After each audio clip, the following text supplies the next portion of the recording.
আমি আজি আহি পাইছোঁ গোলাঘাট ধনশিৰি নদীৰ কাষত।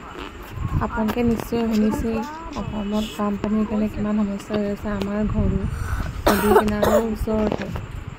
আজি হ'ব পানী, কালি হ'ব পানী বুলি ভয় খাই আমি তেনেকৈ আছোঁ। প্ৰত্যেক দিনাখনে আহি পেলাই অলপ নদীখনত পানী চাওঁহি।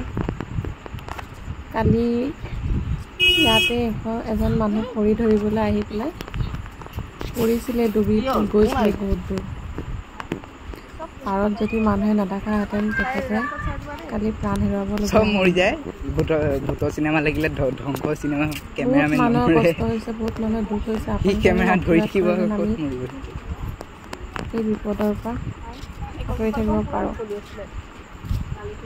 অকণমান মনে মনে আই কৰি নাথাকিব। এইটো সময়তো সকলো অসমতে একেই সমস্যা, বানপানী সমস্যা।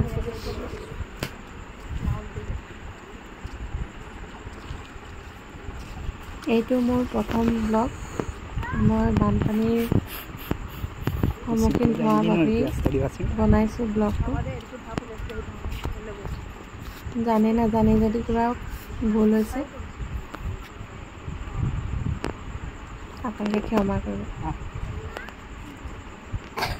আপোনালোকৰ ঘৰৰ কাষতে এনেকৈ নদী আছেনে বাৰু? নে কাৰ কাৰ ঘৰ নদীৰ কাষত জনাবচোন এবাৰ। এইখন আমাৰ ঘৰ আছে ধনশিৰি নদী। কোনে আহিছে বাৰু ধনশিৰি নদীৰ পাৰত পিকনিক খাবলৈ? সেইখন নদী যিখনত আমি সদায় জানুৱাৰী মাহত পিকনিক খাব যাওঁ, আজি এটুকুৰা জেগা নোহোৱাকৈও মন্দিৰ উঠিছে। আপোনালোকে যোনে যোনে নদীৰ কিনাৰত থাকে, আপোনালোকে সকলোৱে দেখক যে আজি থাকে। ধনশিৰি নদীত কালি DC আহি পিনে এইপাৰলৈ মানুহ আহিছে, নাৱত বস্তু লৈ ঘৰ খালী কৰি আহিছে। তেওঁলোকৰ কাৰণে কম সমস্যা নে? এনেকুৱা নদীৰ মাজত নাও চলাই অহাটো বহুত মজবুৰি।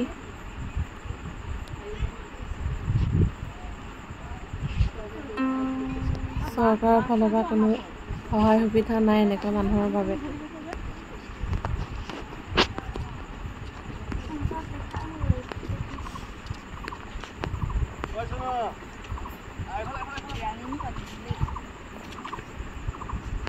মোৰ ঘৰ গোলাঘাট কাটকটীয়া। আমাৰ ঘৰৰ ওচৰতে নদীত পানী হৈছে। এনেকৈ আমি নতুনকৈ মাটি লৈছিলোঁ যেতিয়া আমাৰ ঘৰত প্ৰথমবাৰ পানী সোমাইছিলে। পানী 3 দিন 4 দিন আমি পানীৰ তলতে আমাৰ ঘৰ থাকিলে। সেইকাৰণে পানী আহিছে বুলি ক'লে আমি বহুত ভয় কৰোঁ। এইজন দাদা পানী খৰি ধৰি আছে। তেওঁলোকে ইয়াতে পৰিছিলে মানুহজন খৰি ধৰিবলৈ আহি। এইজন দাদা যিজনক আপোনালোকে দেখিছে, এইজনেই তেখেতক বচাই আনিছে।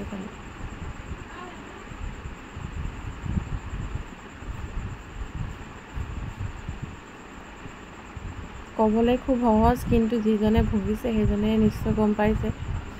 আৰু এনেকুৱা ভুল যেন কোনো নকৰে, সতৰ্কতা হৈ থাকে চবেই। এনেকুৱা বাঢ়নিৰ পানীত গৈ পেলাই কোনো মাছ ধৰা, খৰি ধৰা এইচব কেতিয়াও কৰিব নালাগে। সেইটো ছাইডে পাৰত বহুত খেতি কৰিছিলে মানুহে, কিন্তু দুৰ্ভাগ্যক্ৰমে গোটেই বানপানীয়ে সকলো গৰীব দুখীয়াৰ খেতি বাতিত চব লৈ গুচি গ'ল। তেওঁলোকৰ এতিয়া কোনো সাহাৰা নাই।